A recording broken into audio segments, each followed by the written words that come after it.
things are changing, the world's evolving, and so are the solutions that are available for the employer. But they're oftentimes looking to also, de-risk those solutions. And so I think running a very, structured RFP process with, a really strategic consultant leading that is one way for an employer to evaluate the innovations that are out there, but make sure that they're adopting something that's not going to be super high risk for their organization. Yeah, absolutely. I think employers have to pair that interest in innovative solutions with the desire to also partner with solutions that can scale effectively. A nice balance between tried, tested, and true, but also is the solution going to move the needle? That is always the debate, right? In terms of what we see from a decision standpoint with most employers are looking to partner with solutions that can drive value.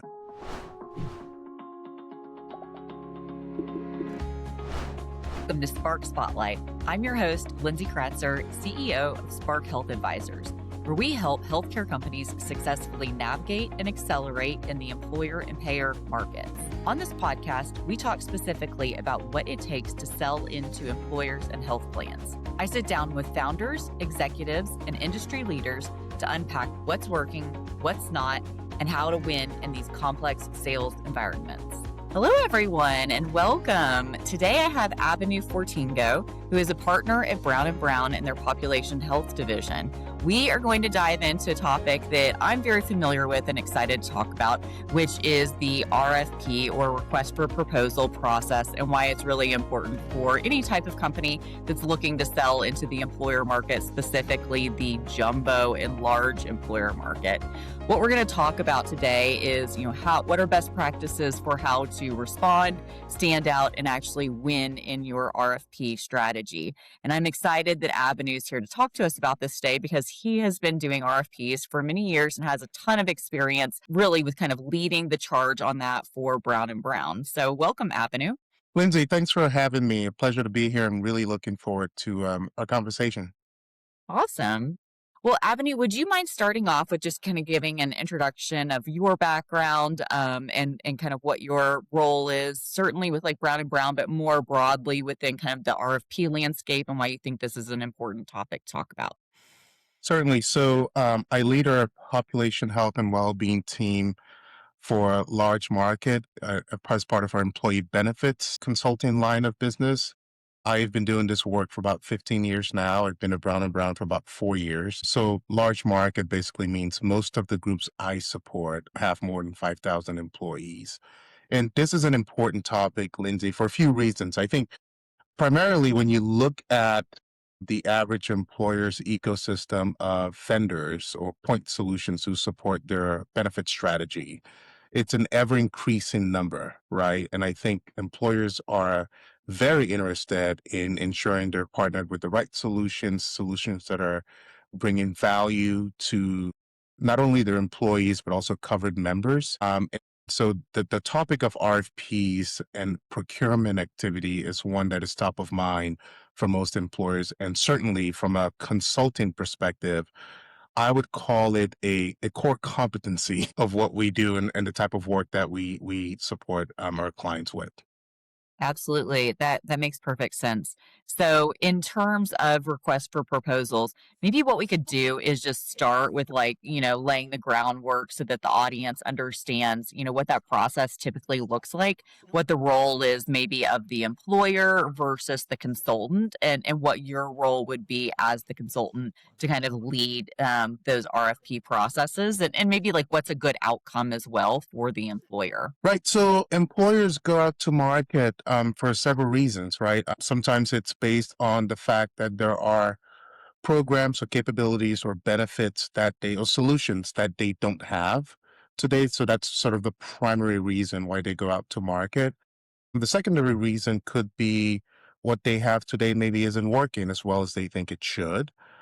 Other times they go out to market because they think there is the likelihood of securing greater value in the marketplace in terms of financial terms, so fees, performance guarantees, and also capabilities. The role of a benefits consultant in most cases is to advocate for the client in terms of, understanding what they're looking for in the marketplace, making sure that we've got a really good handle on their nice to haves and must have sort of requirements. And then the other part of our role is to administer the RFP process, right? So someone has to do the work of working with the client to inform them the solutions that are out there and potential bidders, summarizing bidder capabilities, and then I actually administering and facilitating the process from sending out the RFP questionnaire to communicating with the bidders to analyzing RFP responses and then putting those responses together in a format that the client can digest. When I use the word client, in this case, I'm referring to employers, right, or plan sponsors, in a way that they can digest and make the best informed decision. So the role of the consultant is critical in terms of, in educating the client on solutions that are out there that meet their needs, but also helping them being a partner, trusted advisor to our clients in administering the procurement process. Yeah, from having sat on the other side of the table, like as the vendor participating in the RFPs, I do know that they are very complicated. So I think pulling together and digesting, helping the client digest all of that information is obviously a very critical role to having any type of successful process. A follow-up question that I had is, I've read in Business Group on Health and many of the publications that are out there on the employer market that the number of RFPs and the number of employers that are taking different services out to RFP is continuing to increase given, the fact that there are tons of vendors that are out there that the employer may have implemented but may be underperforming. And as employer costs continue to increase year over year at such a massive and unsustainable rate, many employers are looking to take more and more services are out to RFP and or just scrap things and start new in some way, not fully, but in some way. Would love to kind of get your thoughts on if you're seeing that trend as well in the large groups that you work with.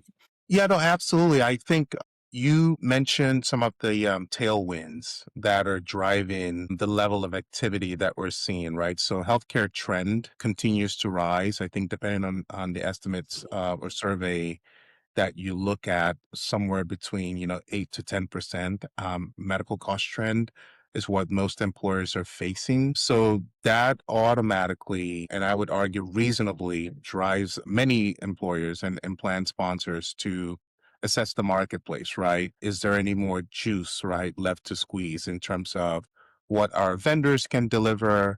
And so that's driving some of the RFP activity, for sure. I would also say that part of the activity that we're seeing around procurement is driven by innovation out there in the marketplace, quite frankly. So if you take a look at the virtual health landscape, there's an ever growing number of solutions that are coming online that are addressing some of the cost drivers, right, that employers are facing. So whether it's metabolic health or behavioral health or musculoskeletal or oncology, cancer, there are solutions emerging out there, and some of them have been around for a while that, from my perspective, have very compelling value propositions for employers. So employers are looking to, yes, mitigate costs. I think they're also looking to partner with best in class solutions. And we can't underestimate the role of just what internal governance looks like in terms of procurement guardrails and how that also drives like RFP activity, right? So many organizations have internal procurement guardrails that essentially move them to assess the marketplace for value every 3 to 5 years, right? And so that sometimes means taking existing partners out to bid. So there are sort of many different factors behind this, but I would agree, Lindsay, with your overarching sentiment, which is there is a heightened level of activity right now in the marketplace around RFPs. Yeah, I love that you mentioned innovation as well, because, one theme that we've been noticing is that there is this demand for innovation, as you mentioned, for different solutions that are coming out to market. Things are changing, the world's evolving, and so are the solutions that are available for the employer. but they're oftentimes looking to also, de-risk those solutions. And so I think running a very, structured RFP process with, a really strategic consultant leading that is one way for an employer to evaluate the innovations that are out there, but make sure that they're adopting something that's not going to be super high risk for their organization. Yeah, absolutely. I think employers have to pair that interest in innovative solutions with the desire to also partner with solutions that can scale effectively, right? So sort of the nice balance between tried, tested, and true, but also is the solution going to move the needle? So I think that is always the debate, right? In terms of what we see from a decision standpoint, with most employers who are looking to partner with solutions that can drive value. That makes sense. That makes sense. Yeah. Thanks, Abinue. Well, then moving on, would like to talk a little bit about, understanding the employer as the buyer and what the process looks like and roles and responsibilities. In our work, I've noticed that, a lot of companies that we work with that are not super familiar with this process don't fully understand, kind of the role of the employer and the consultant. We talked about that some, but maybe like who to expect to be at the table, who is the ultimate decision maker, and really, how they should position their solution specific to that employer and their concerns. In the past, sometimes we've seen, kind of a one size fits all approach to RFPs, which I'm guessing you probably don't love. So, would love to kind of hear from your perspective, speaking to maybe vendors that are a little bit newer to, responding to RFPs, how they might best position their product to really kind of get, a serious look. And then perhaps also, what you would say would be kind of the different stakeholders that would be at the table and maybe how to speak to each of those. Yeah, no, absolutely. I think I'll start with the stakeholders. So, for most procurement projects or RFPs in the health and welfare space, the key stakeholders are the leaders in the benefits department and HR departments, right? So that's critical. And the primary buyer looks very different in many organizations, but typically you see a director of benefits or CHR or VP of benefits, like, folks in with those sorts of titles. And so that's important. For many groups, you also have internal procurement functions sometimes guiding the process, working very closely with the consultants. So those stakeholders are also important. So just taking a step back, when you understand that audience, how should, organization solutions sort of put their best foot forward during procurement and RFP activities? From my perspective, I think the most important thing is to understand the potential buyer, right? So yes, you have your core capabilities. Everyone thinks their solution is sort of the best thing out there. But I think point one is really to understand what's motivating your potential buyer, right, to look at the marketplace. And I think part of understanding your buyers, also understanding your buyer's business, what their sort of overall business climate looks like. In addition to the overall business climate, I think it's also really important to understand the broader benefit strategy or HR strategy that is compelling the potential buyer to look into your solution. And I think once you have a good handle on that context, then that should inform how you position your solution, right? So I think many times we hear pitches that sort of start with solution first, like what we do first. But I would suggest that a more effective approach would be starting with what's important to the buyer, what's the context that is most important to your buyer right now from a business stand perspective, but also from an HR talent perspective, and then ensuring that your solution is aligned with those perspectives. I love that avenue. I mean, we feel the same way. Leading with like me is not necessarily the way to get anybody to listen. And so your sales process really needs to really be more of a buying process and thinking through, what's important to that buyer. I like that you also mentioned kind of the buyer's broader benefit strategy. I think that obviously there's been a trend from, a lot of these employers have implemented individual point solutions that don't necessarily integrate into their broader benefit strategy or ecosystem. They don't necessarily have the partnerships in place to kind of make things function and deliver true value for the employer. So I would think that that would be a really important aspect, depending, of course, on the solution, that the vendor would want to understand ahead of time and also lead with as part of their presentation. Yeah, no, absolutely. Employers are facing just many different challenges, right, at this point. And I think they're motivated to assess the marketplace by many of these challenges. So a lot of times having a good handle on the overarching business climate is really important. For some employers, it's all about cost containment, right now. I would say for many employers. So understanding that is important too, right? That could inform not only how you frame your solution, but also how you frame your proposal, right? In terms of the fee structure. For some other buyer, it's all about the employee value proposition. And it's all about being a competitive employer, being a destination employer, best place to work, all of that. So that context is also important. And I think that would shape how a potential vendor, right, would position their solution. Yeah, I think that's an interesting point because a lot of people have said, like, with the current, climate, like labor climate, the talent leading with like talent retention, things like that is not always as strong of a Yeah. value proposition. But I think it Right. is still to some HR buyers. And so, sometimes what we tell companies too is like it might be smart to have something in it for different type. Like you certainly know their top priorities, but maybe also have a rounded out value proposition that Yeah. speaks to kind of the financial buying situation and the outcomes, but also maybe the softer sides because it is a multi stakeholder process where there's Yeah. many different people involved and they probably have different perspectives. I love that you mentioned that because, and I've spoken to other peers who are seeing the same thing. So I talked about the stakeholders before who are typically in the room making a decision, right? So folks from the HR department, benefits department, that's not surprising. I think increasingly, Lindsay, we are seeing the finance team, the CFO, have a sort of significant input on not only procurement activity, but really trying to understand the why behind why we're going out to bid, but also being very involved in the assessment, right, of all the potential bidders or vendors.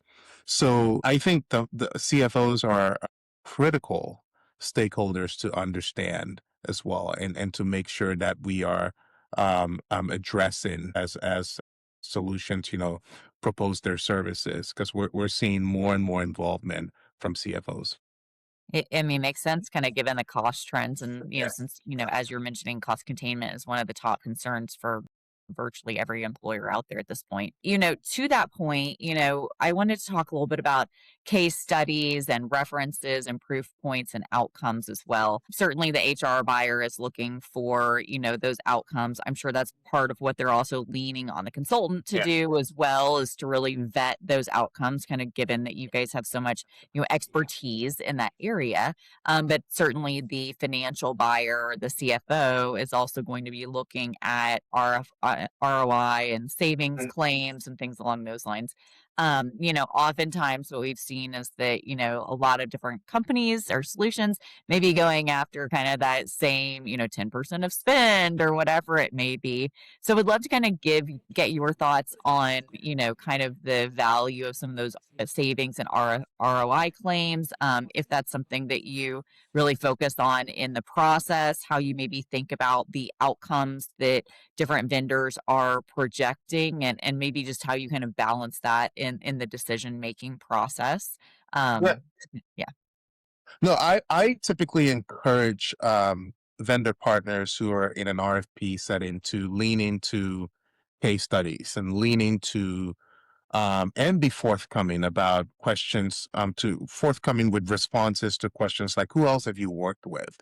I think that's critically important, especially when you look at organizations that are more likely to partner with solutions again that are sort of tried, tested, and true, right? So being able to clearly articulate your level of marketplace experience, what other similar organizations you've worked with. I call it the logo slide. I love a good logo slide, Lindsay. I think that sort of Same. calms any Yeah. concerns about from the perspective of buyer, but it also demonstrates that you get that you get the audience, right? So I think it's important to show case studies that demonstrates a level of credibility that's always appreciated. And the other thing I would add is have those references ready, right? So sometimes the ask for references may come at different stages of the process, but I think it's typically well received when organizations that are being evaluated sort of proactively say, and we'd love for you to speak with XYZ, right? If you'd like to get a better sense of how we demonstrated value or achieve significant outcomes for them. I'd say be forthcoming and be open about those things. Because from the buyer's perspective, from the consultant's perspective, what we're trying to do is to get a really good understanding of how have you performed with other groups similar, right, to the client's organization. And I think that's really important in terms of the overall decision making process. Yeah, absolutely. And to me, sharing those examples and leading with examples really helps bring the solution to life as Yeah. well. So that, Yeah. if I'm putting myself in the employer's shoes, I can kind of at least have some sort of benchmark for how the organization might perform, to support, my employee population and my benefits goals as well. So Yeah. examples I think are really helpful for kind of making things more tangible. Yeah. Yeah. Awesome. Well, then kind of shifting on to like fees and performance guarantees and pricing. I think that's always a tough one for companies to figure out, how aggressive they should be and at what point in the process, how they can kind of communicate their pricing without, maybe undercutting their value. So I'd Yeah. like to kind of hear your thoughts on, what types of pricing strategies or approaches you see being successful if you're seeing performance guarantees being kind of a key part of the evaluation process, and maybe how, Yeah. from a vendor's perspective, they should think about those things when they're responding to an RFP. Right. So, Lindsay, I touch a very broad sort of spectrum of solutions, right, and partners that I look at for my clients. So, I give you a few examples: everything from behavioral health to health plans and TPAs to metabolic health solutions. So, it's a very broad spectrum. From a pricing standpoint, I think per employee per month as a pricing structure has been sort of a very prevalent approach that most employers understand, and there's a place for that. But I think that there's a growing appetite for performance-based pricing structures or value-based pricing structures, right? So you get to earn what you keep based on the value you've delivered, right? And so many organizations are looking for shared savings arrangements or outcomes based type pricing arrangements. And I typically love when a bidder gives the client or gives the consultant a set of options, right, in terms of pricing approaches. That way we can evaluate each approach and then sort of go back to the client and say what works best. So I'll give you a quick example. If we are assessing or evaluating a solution that is likely not going to have a significant number of participants enrolled in it, sometimes a case rate is better than a per employee per month, right, Lindsay? So I think being upfront and having those conversations upfront with bidders is really constructive. Performance guarantees. So I joke that I've never worked with a client who actually wants to get any money back paid for performance guarantees, right? That's not the goal. If someone's Means the paying for solution that, kind of right, failed, right? right, Yeah. that means something went wrong, right? So I think when clients and organizations and consultants ask for performance guarantees, the goal, I don't think, is to get any credits or any money paid back. It's really just to make sure we're holding everyone accountable.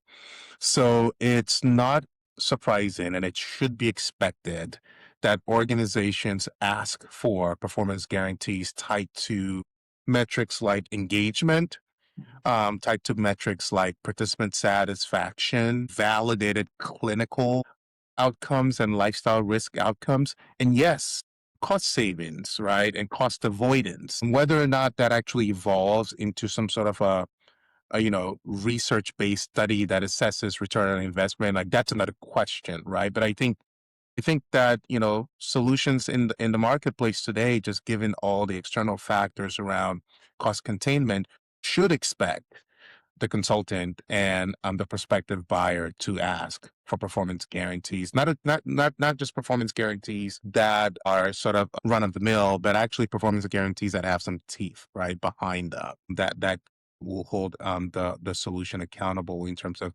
delivering quality outcomes. So I think that's all very important.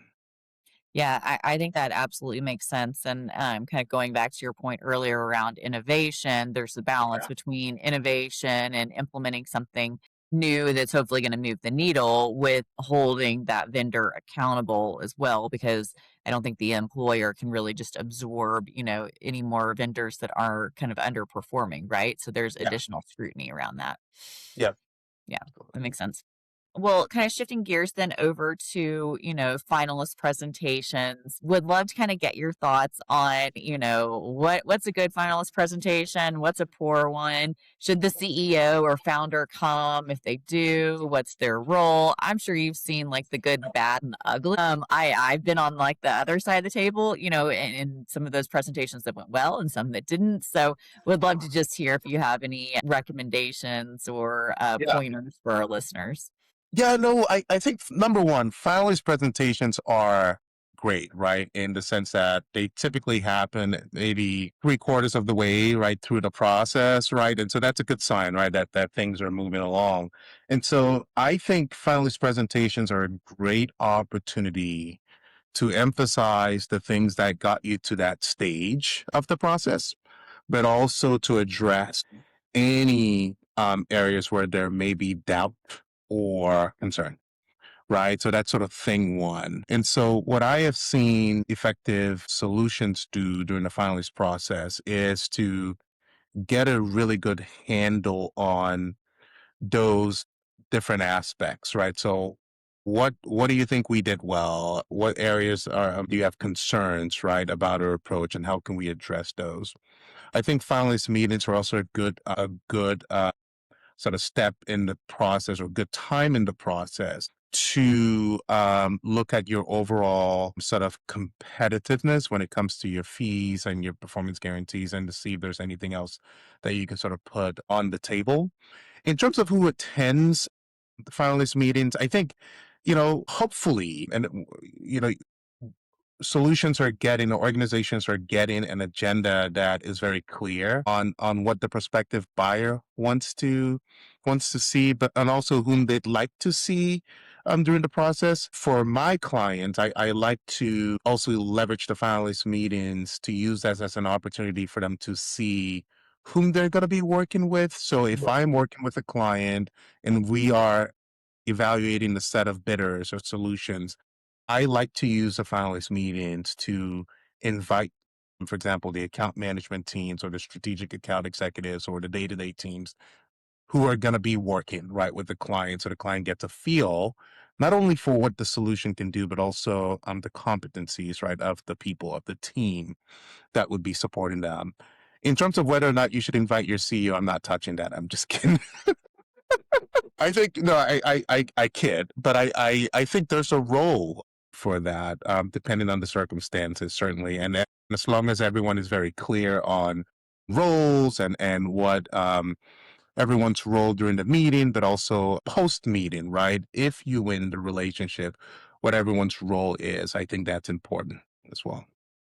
Yeah, yeah. I think that's interesting because you can kind of see, some of those where I don't know, certain people may take the reins a little too much or not enough, and I'm sure that it's very telling on how to work with the organization. I assume, most of the RFPs, especially if it's a clinical solution that I've been involved in, you want to, have either like the chief medical officer or somebody who's a leader from the clinical team, Yeah. attend as well. So that I Yeah. always find that those individuals are sometimes better at selling the product than anyone else because they have so much authority and credibility. Because certainly, they're the happen right. Yeah, no, it's a team effort for sure, Lindsay. I think there's a role for subject matter experts, Mhm. right, in in this meeting or finalist meeting. I think there's a role for founders and chief executives for sure. I think many times founders and chief executives can convey a level of passion and background behind the solution that comes across as authentic and compelling, Mhm. right? So it's a team effort, and as long as prospective, partners or vendors can find the right balance in a finalist meeting, I think it's all about finding the right balance in order to have a successful outcome. Yeah. Yeah. How's that? How's that, Lindsay? I think that makes a lot of sense. I think that's great. So, Great. as we wrap up, then Avenue, is there anything that we haven't touched on, or any like kind of key tips that you want to leave the audience with to make sure that we're really driving home the conversation? I really appreciate the opportunity to talk about this because it's such an important aspect of what employer buyers have to address, right? Which is finding the right partners to help them administer benefit strategies, but also to deliver benefits and well-being solutions that, meet the needs of the workforce. So that's critically important.